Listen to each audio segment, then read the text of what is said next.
दोस्तों, प्राचीन समय की बात है। एक राजा के पास महल में एक तोता था। उसका नाम सनंदन था, जो कि बहुत ही ज्ञानी था। वो तोता उन्हें एक लंबी यात्रा के दौरान मिला था। राजा उस तोते को अपने महल में ले आए और उससे बातें करने लगे। वो तोता बड़ा ही समझदार और ज्ञानी था। तोते को राजा से इतना लगाव हो गया था कि वह राजा को रोज नई नई कहानियां सुनाता था। एक दिन तोते ने राजा से कहा, है राजन, ये कहानी बड़ी ही ज्ञानवर्धक और प्रेरणादायक है। इस कहानी को ध्यान से सुनिए। आज मैं आपको एक ऐसे राजा की कहानी सुनाऊंगा जो रोजाना अपनी बलि दिया करता था। राजा ने तोते से कहा, है सनंदन, तुम अपनी कहानी शुरू करो, हम बड़े ध्यान से सुनेंगे। अब सनंदन ने कहानी शुरू की और कहा, प्राचीन समय की बात है।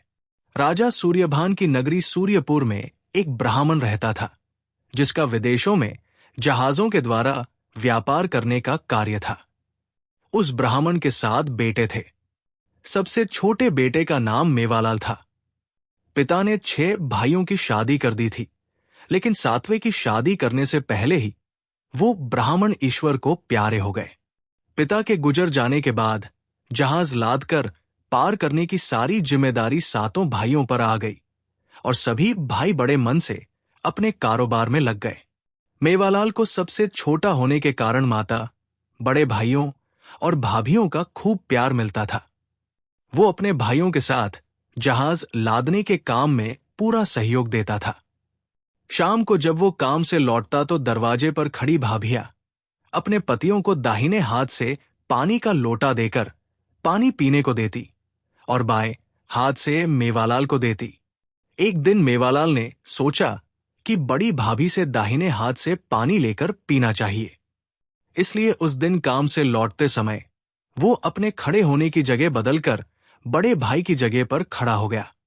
बड़ी भाभी ने अपने दोनों हाथों में पानी के लोटे उठाए और दाहिने हाथ का लोटा अपने पति को दे दिया, जबकि बाएं हाथ का लोटा मेवालाल को दे दिया। मेवालाल ने पानी पीने से पहले बड़ी भाभी से पूछा, भाभी, आज मैंने भाई की जगह खड़ा होकर दाएं हाथ से दिया गया पानी लेना चाहा, लेकिन आपने फिर भी मुझे बाएं हाथ से ही पानी दिया, ऐसा क्यों? भाभी ने उत्तर दिया, अगर तुम्हें दाएं हाथ से दिया हुआ पानी चाहिए तो तुम अपनी पत्नी ले आओ। भाभी के कहे हुए शब्द मेवालाल के दिल में तीर की तरह चुभ गए। वो बिना पानी पिए भाभी से कहने लगा, ये लो तुम अपना पानी का लोटा, मैं यहां से जा रहा हूं। अब मैं तभी वापस आऊंगा जब मुझे दाहिने हाथ से पानी देने वाली मिल जाएगी, नहीं तो मेरा इस नगर में लौटना संभव नहीं है। इतना कहकर मेवालाल बिना पानी पिए ही घर से चला गया। वो चलते चलते अपने नगर से दूर शेरगढ़ पहुंच गया। उस राज्य में शांति और शांति का माहौल था, लेकिन वहां का राजा अपनी बेटी के स्वास्थ्य को लेकर बहुत दुखी था। मेवालाल राजा के महल पहुंचा और वहां उसने देखा कि कई वैद्य राजकुमारी का इलाज कर रहे हैं। वो एक कोने में खड़ा होकर सबकी गतिविधियों पर नजर रखने लगा। जब सभी वैद्य असफल होकर लौट गए तो मेवालाल ने मंत्री से कहा, मुझे भी राजकुमारी का इलाज करने की अनुमति दी जाए। मंत्री ने ये बात राजा को बताई। राजा ने मेवालाल को बुलवाया और पूछा, मेरी बेटी के इलाज के लिए क्या करना होगा? मेवालाल ने कहा, महाराज, मुझे एक रात आपकी बेटी चंद्रप्रभा के साथ एकांत में रहने की अनुमति दीजिए, ताकि मैं बीमारी के कारण का पता लगा सकूं। राजा ने मेवालाल की बात मान ली। उस रात मेवालाल राजकुमारी के कक्ष में गया। जैसे ही रात के 12 बजे राजकुमारी के मुंह से एक नागिन बाहर निकली और जंगल की ओर चली गई। नागिन के जाने के बाद मेवालाल ने राजकुमारी को जगाकर उसकी तबीयत के बारे में पूछा। राजकुमारी ने कहा कि वो अब स्वस्थ महसूस कर रही है। सुबह 4 बजे नागिन लौटकर आई और फिर से राजकुमारी के मुंह के रास्ते उसके पेट में चली गई। मेवालाल एक कोने में बैठा हुआ ये सब देख रहा था। जब सुबह हुई तो राजा सहित अन्य मंत्री मेवालाल के पास पहुंचे और पूछने लगे, मेवालाल, तुम किसी नतीजे पर पहुंचे हो या नहीं? मेवालाल ने कहा, महाराज, मैं नतीजे पर तो पहुंच गया हूं, लेकिन राजकुमारी के उपचार के लिए मुझे एक रात और चाहिए, और कुछ सामग्री भी चाहिए। राजा ने राजकुमारी के स्वस्थ होने की आशा में मेवालाल से कहा, ठीक है। राजा ने मंत्री को आदेश दिया, मंत्री जी मेवालाल को जो कुछ भी चाहिए वो सब कुछ इसे लाकर दिया जाए। मंत्री ने सिर झुकाकर कहा, ठीक है महाराज। उसके बाद मंत्री ने मेवालाल से सामग्री के बारे में पूछा। मेवालाल ने कहा, मुझे एक ऐसा बांस चाहिए जो 10 फुट लंबा हो, मोटा और अंदर से साफ किया हुआ हो। उस बांस का मुंह एक तरफ से खुला हुआ और दूसरी तरफ से बंद हो। खुले मुंह की ढांकन भी हो, ताकि जरूरत पड़ने पर बांस के उस खुले मुंह को बंद किया जा सके। इस सारे सामान के साथ मुझे पहले की तरह एक रात का एकांत समय चाहिए। मंत्री ने जल्दी से वो सारा सामान तैयार करवाकर मेवालाल को दे दिया जो उसने मांगा था। मेवालाल ने शाम होने का इंतजार किया। रात होते ही वैद्य के जाने के बाद वो फिर से उसी तरह से एक कोने में बैठ गया और रात के 12 बजने का इंतजार करने लगा। जैसे ही रात के 12 बजे मेवालाल उठा और बांस को उठाकर उसे राजकुमारी के मुंह पर लगा दिया। वो नागिन के निकलने का इंतजार करने लगा। रात के 12 बजते ही नागिन मुंह से निकली और बांस में चली गई। जैसे ही नागिन बांस में गई, मेवालाल ने कसकर ढक्कन लगा दी और उसे बांस के अंदर बंद कर दिया। इसके बाद उसने बांस को एक कोने में खड़ा कर दिया और आराम से सो गया। सवेरा होने पर राजा अपने मंत्रियों के साथ फिर से राजकुमारी के कक्ष में आए। उन्होंने देखा कि मेवालाल सो रहा है। मंत्री ने मेवालाल को जगाया। राजा ने मेवालाल से पूछा, क्या तुम्हारा काम पूरा हो गया है? मेवालाल ने कहा, जी हाँ महाराज, मेरा काम पूरा हो चुका है, लेकिन एक काम अभी बाकी है जिसे आपके सैनिकों के द्वारा पूरा करवाना होगा। राजा ने पूछा, बताओ क्या काम है? मेवालाल ने कहा, उस कोने में रखे बांस को ले जाकर अपने सैनिकों के द्वारा उसे अच्छी तरह से कूटवा दीजिए। राजा ने आदेश दिया। सैनिक उस बांस को ले गए और पत्थरों से कूट दिया, जिससे नागिन कुचलकर उसके अंदर ही मर गई। इसके बाद मेवालाल ने राजा से कहा, अब आप अपनी राजकुमारी को जगाइए और उससे उसके स्वास्थ्य के बारे में पूछिए। राजा ने राजकुमारी को जगाया और उससे उसके स्वास्थ्य के बारे में पूछा। राजकुमारी पहले की तरह सामान्य स्थिति में जागी और खुले हुए चेहरे के साथ अपने पिता से मिलने के बाद अपनी मां के पास चली गई। राजा ने जब अपनी बेटी को स्वस्थ पाया तो उसकी खुशी का कोई ठिकाना नहीं रहा। उसने अपनी शर्त के अनुसार राजकुमारी का विवाह मेवालाल के साथ कर दिया और उसे अपना आधा राज्य देकर वहां का राजा बना दिया। मेवालाल कुछ दिन महल में रहकर अपना समय बिताने लगा। उसके बाद उसने अपने राज्य को अपने ससुर को सौंपकर अपनी रानी चंद्रप्रभा के साथ अपने नगर सूर्यपुर आ गया। घर आने के बाद उसकी मां और भाभियों ने उनका भव्य स्वागत किया। वे सभी खुशी खुशी रहने लगे। उन दिनों सूर्यपुर नगर के बाहर सीमा के समीप हर वर्ष एक मेला लगता था। उस मेले में वर्गास नाम का एक दानव आता था। वो दानव तंत्र मंत्र का जानकार और बहुत ताकतवर था। वो हर वर्ष मेले में आता और अपनी विद्या से एक सुंदर लड़की को मक्खी बनाकर अपनी जटाओं में छुपा लेता था। इस तरह वो लड़कियों का अपहरण करके ले जाता था और अपनी गुफा में 7 तालों के भीतर बंद कर देता था। राज्य की सीमा पर हर वर्ष की तरह इस वर्ष भी मेला लगा। मेवालाल की 6 भाभियां चंद्रप्रभा को भी मेला दिखाने ले गई। मेले में वर्गास नाम का दानव वेश बदलकर घूम रहा था। जैसे ही उसकी नजर चंद्रप्रभा पर पड़ी, वो उसे भा गई। दानव ने अपनी मायावी विद्या से चंद्रप्रभा को मक्खी बनाकर अपनी जटाओं में लगा लिया और वहां से अपनी गुफा की ओर चल दिया। वहां पहुंचकर उसने चंद्रप्रभा को गुफा के अंदर 7 तालों में बंद कर दिया। उधर मेवालाल की भाभियां चंद्रप्रभा को मेले में चारों ओर ढूंढ रही थी। चंद्रप्रभा को ढूंढते ढूंढते उन्हें शाम हो गई, लेकिन उसका कोई पता नहीं चला। निराश होकर वे खाली हाथ मेले से लौट आई। घर पहुंचकर उन्होंने मेवालाल को चंद्रप्रभा के बारे में सब कुछ बता दिया। मेवालाल, जो अपनी पत्नी से बहुत प्यार करता था, अगले दिन चंद्रप्रभा की खोज में जाने की तैयारी करने लगा। जाने से पहले उसने अपने शस्त्र उठाए और एक तीर अपने घर के आंगन में बनी दीवार के अंदर गाड़ दिया। उसने अपनी मां और भाभियों से कहा, जिस दिन ये तीर जमीन पर गिर जाए उस दिन आप सभी समझ लेना कि मैं इस दुनिया में नहीं रहा। ये कहकर मेवालाल ने अपने परिवार से विदा ली और चंद्रप्रभा की खोज में निकल पड़ा। चलते चलते वो एक जंगल में एक साध्वी की कुटिया पर पहुंच गया। वहां जाकर उसने साध्वी को प्रणाम किया। साध्वी ने कहा, बेटा, तुम बहुत थके हुए लग रहे हो। तुम यहां जंगल में क्या करने आए हो? मेवालाल ने अपना सारा दुख साध्वी को बता दिया।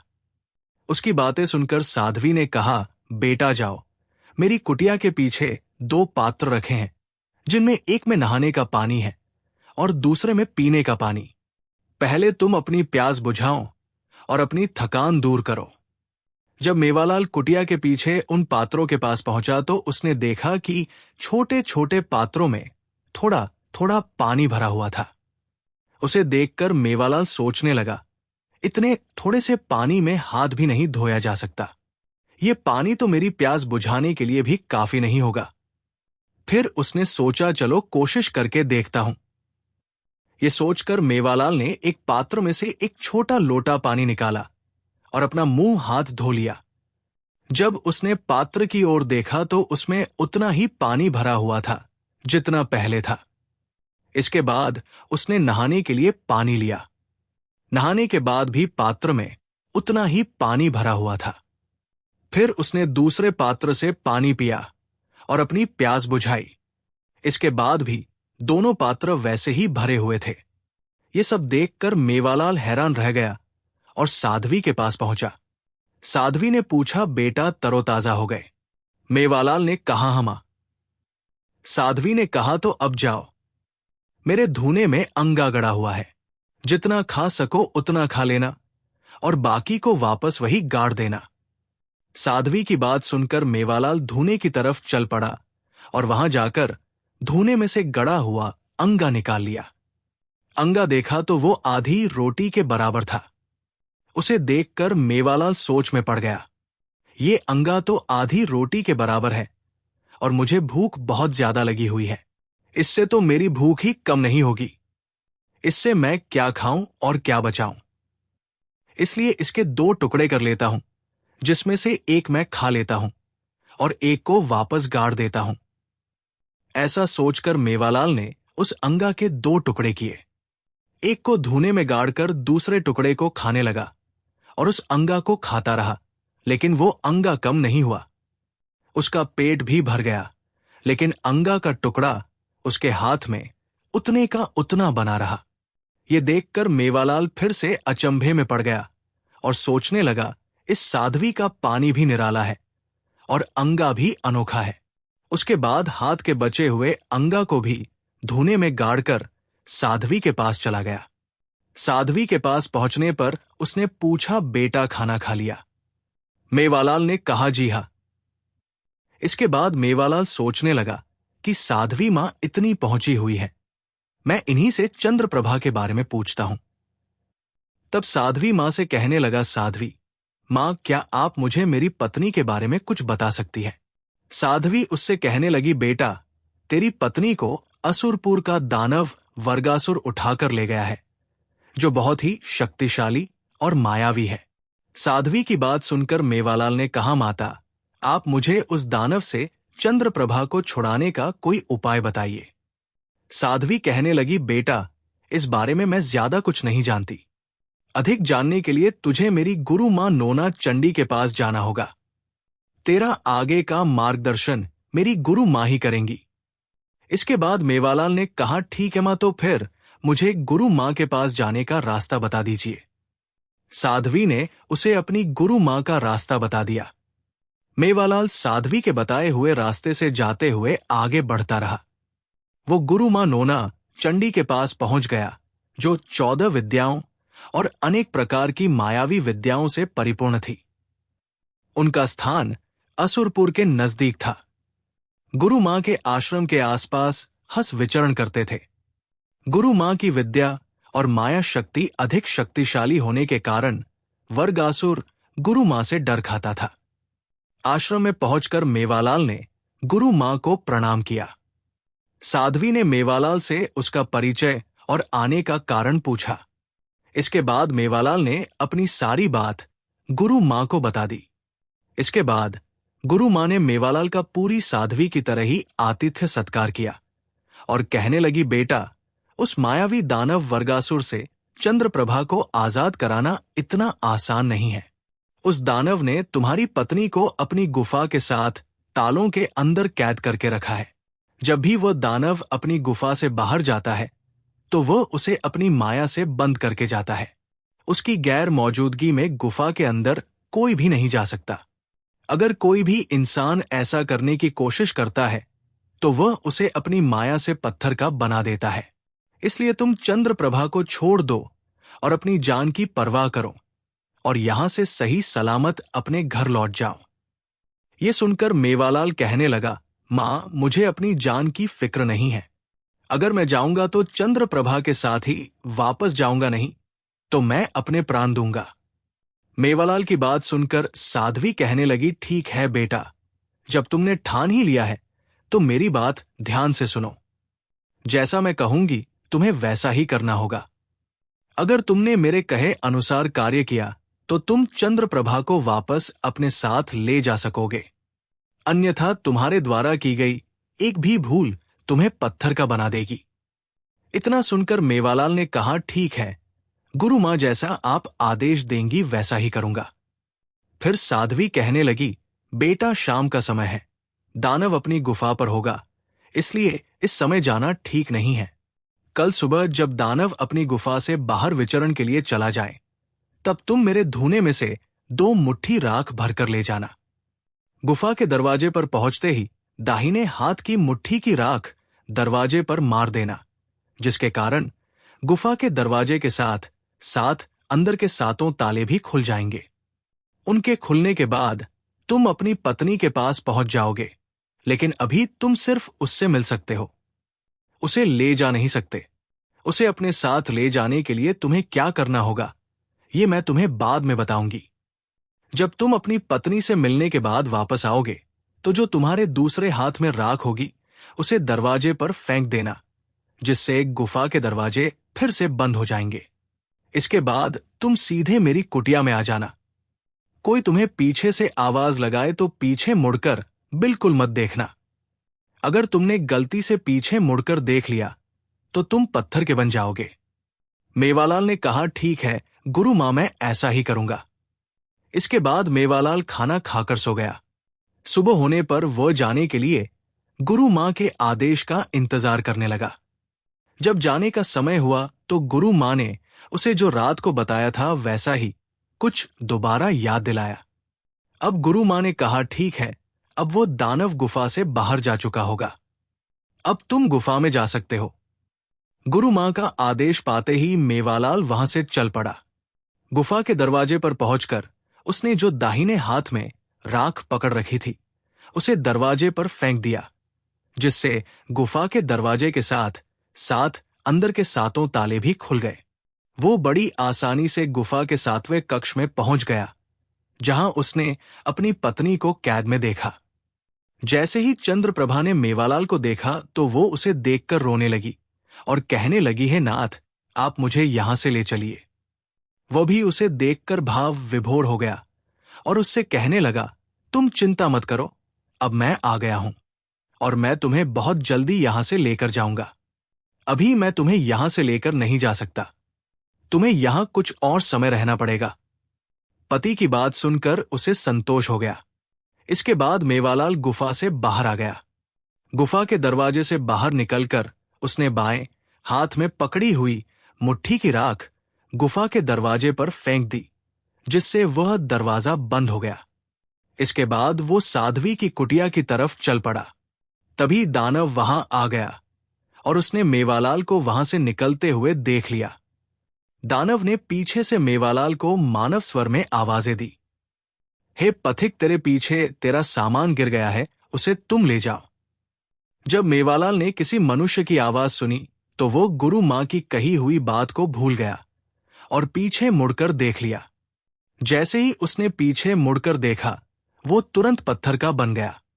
मेवालाल के पत्थर का बनते ही उसके घर के बाहर की दीवार पर लगा हुआ तीर गिर गया। जैसे ही तीर गिरा, उसकी मां और 6 भाभियां रोने लगी। शाम के समय जब उसके भाई अपने काम से वापस लौटे तो उन्होंने घर में मातम छाया हुआ देखा। उन्होंने अपनी मां से पूछा, मां, आप सब रो क्यों रही हैं? मां ने बताया, ये देखो, तुम्हारे अनुज भाई मेवालाल के द्वारा गाड़ा गया तीर आज नीचे गिर गया है। इसका मतलब ये है कि आज तुम्हारा भाई हमारे बीच में नहीं रहा। 6 भाइयों ने जब तीर को देखा तो कहने लगे, मां, आप चिंता मत करो, हम अभी अपने छोटे भाई की खोज में निकलते हैं और उसे लेकर वापस आते हैं। इतना कहकर 6 भाइयों ने अपने तीर कमान उठाकर एक एक तीर दीवार में गाड़ दिया और मां से कहा, मेवालाल की तरह ही हमारे तीर भी जब तक दीवार में खड़े रहेंगे तब तक हम सही सलामत रहेंगे। जिस दिन ये तीर दीवार से गिर जाएं, तो ये समझ लेना कि हम लोग भी इस दुनिया से जा चुके हैं। सभी भाई मां की आज्ञा लेकर अपने अपने घोड़ों पर सवार होकर छोटे भाई की खोज में निकल पड़े। सभी भाई अपने छोटे भाई की खोज में जंगल में उस पहली वाली साध्वी के पास पहुंचे। साध्वी की कुटिया में पहुंचकर उन्होंने उन्हें प्रणाम किया और पूछा, गुरु मां, क्या आपने हमारे मेवालाल नाम के छोटे भाई को देखा है? साध्वी ने आदर सत्कार के बाद कहा, तुम्हारा छोटा भाई मेरी गुरु मां के पास गया था। आगे क्या हुआ होगा, ये बात तो आपको मेरी गुरु मां ही बता सकती है। ये सुनकर सभी भाइयों ने साध्वी माता को प्रणाम किया और उनकी आज्ञा लेकर गुरु माता के पास चल पड़े। काफी लंबा रास्ता तय करने के बाद वे सभी गुरु मां के आश्रम में पहुंचे। वहां जाकर उन्होंने गुरु मां को प्रणाम किया। गुरु माता ने उनसे पूछा, आप लोग कौन हो? आप यहां किस लिए आए हैं और कहां से आए हो? तब बड़ा भाई कहने लगा, गुरु मां, हम सूर्यपुर से आए हैं। हमारा छोटा भाई मेवालाल अपनी पत्नी की खोज में यहां आया था। हम उसे और उसकी पत्नी को ढूंढने आए हैं। हम उसे और उसकी पत्नी के बिना घर वापस नहीं लौट सकते। हम उनको अपने साथ ले जाकर ही जाएंगे। गुरु मां कहने लगी, वो देखो, तुम्हारा भाई पत्थर का बना हुआ खड़ा है।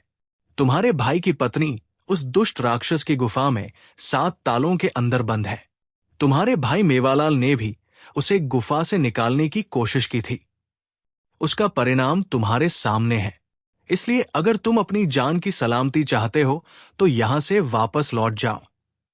गुरु मां की बात सुनकर सभी भाइयों ने कहा, मां, हम घर जाएंगे तो अपने छोटे भाई और उसकी पत्नी के साथ ही जाएंगे, अन्यथा हम भी अपने प्राण त्याग देंगे।